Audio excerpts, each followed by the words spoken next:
মানুষ বসবাস করতে পারে পৃথিবীর শীতলতম স্থান রাশিয়ার সাইবেরিয়া অবস্থিত ভারখায়ানক্স। এটি উত্তর মেরু কেন্দ্র থেকে 3000 কিলোমিটার দূরে অবস্থিত।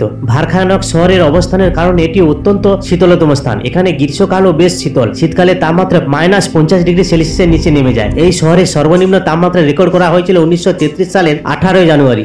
সেই দিন তাপমাত্রা ছিল -67 ডিগ্রি সেলসিয়াসের নিচে। এটি ছিল মানব বসতিপূর্ণ স্থানের সর্বনিম্ন তাপমাত্রা রেকর্ড। ভারখায়ানক্স শহর একটি গুরুত্বপূর্ণ গবেষণা কেন্দ্র। এখানে অনেক বিজ্ঞানী এবং গবেষক পৃথিবীর জলবায়ু পরিবর্তন এবং অন্যান্য পরিবেশগত সমস্যার গবেষণা করেন। মানুষ বসবাস করতে পারে না অত্যন্ত শীতলতম স্থান হলো ডোম ফুজি। এখানে গ্রীষ্মকালও বেশ শীতল, শীতকালে তাপমাত্রা প্রায় -80 ডিগ্রি সেলসিয়াস বা তার নিচে নেমে যায়। এটি আটলান্টিক মহাদেশের সর্বোচ্চ পয়েন্ট, ভিক্টোরিয়া মেসিয়ার থেকে প্রায় 160 কিলোমিটার দূরে অবস্থিত।